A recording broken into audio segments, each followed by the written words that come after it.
How's it going, everyone? This is HexaQ Japan here. This will be the setup video for how you would set up your store from the 100 to 1000 series. So selling Pokemon cards, starting with $100 and seeing if we can turn it into 1000. So once you make your eBay account, you want to go ahead and go to selling up here, account, and you want to set up your policies. This will just in the long run make things easier. So you would go create payment.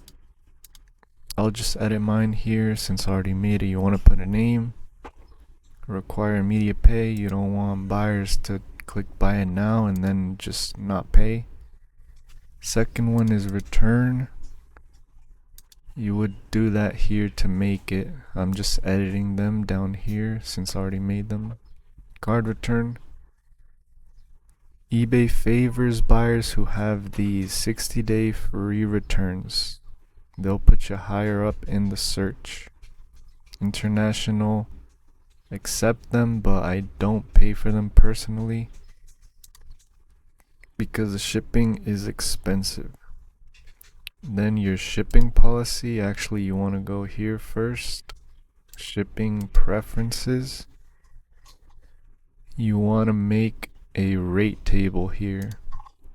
This is something recent I found out because people from the protectorates wanted to buy and they couldn't because I had that excluded since you can't use eBay standard envelope. But if you make these rules here, you'll be able to ship to them without having to pay for that free shipping. So you do other, that's for these places here. You just click other, save. I'm here on standard, that's where you would do that. Then the cost, I put $5. That's about what it costs. Then yeah, you would have to name it here, and then once you do all that, save, done. Next would be the flat shipping rule. You would add one. I put 5 cents and then name it.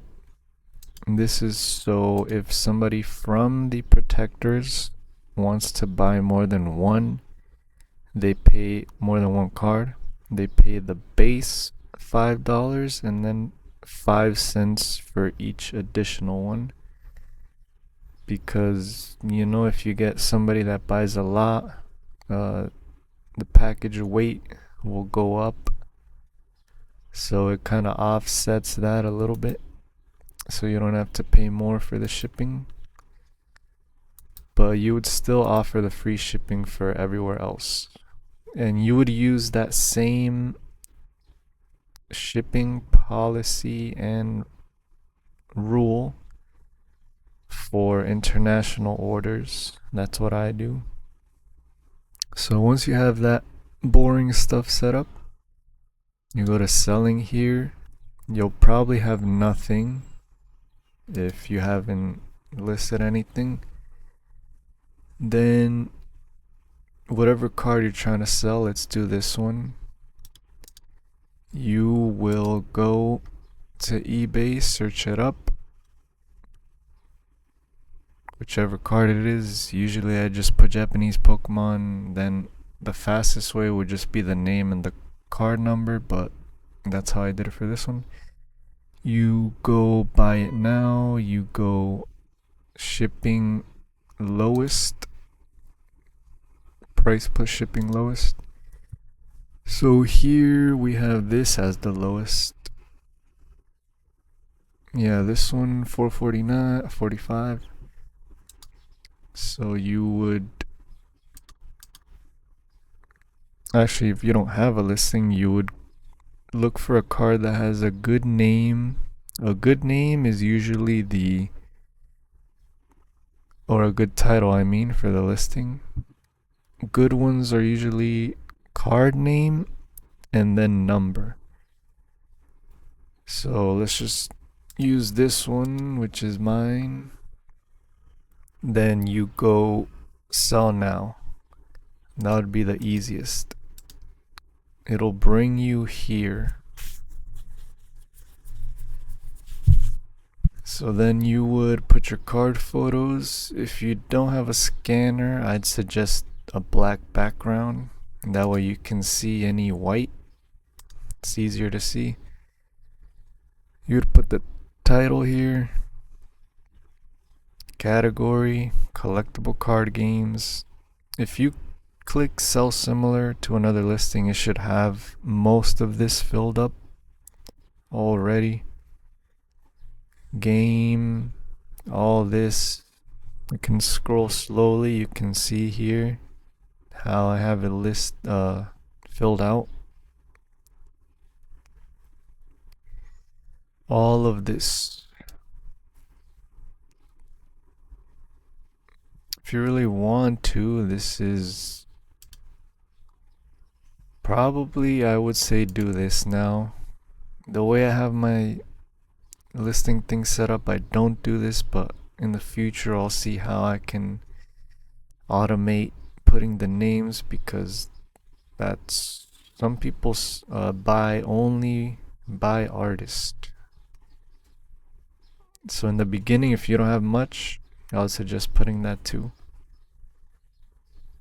Condition here, you don't have to copy exactly. I would just do how you're gonna ship the card and when.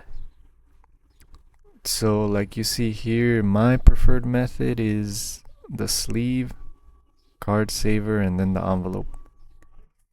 Card savers are better in my opinion, since they're not completely rigid like top loaders, so they'll go easier through the machines that they use. For the envelopes in USPS, price, quantity, here's where you start putting your policies.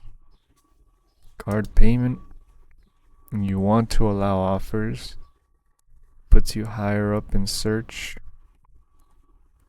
Shipping policy, you put that here and it'll just fill out everything so you don't have to do it. That's why we have those set up.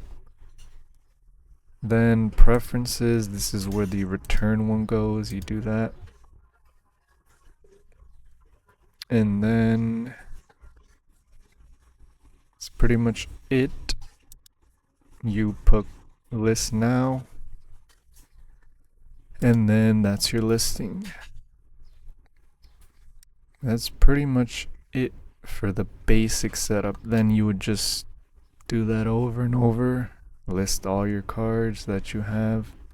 If you don't have that many, try to space out your listings. Maybe list like 2 or 3 a day.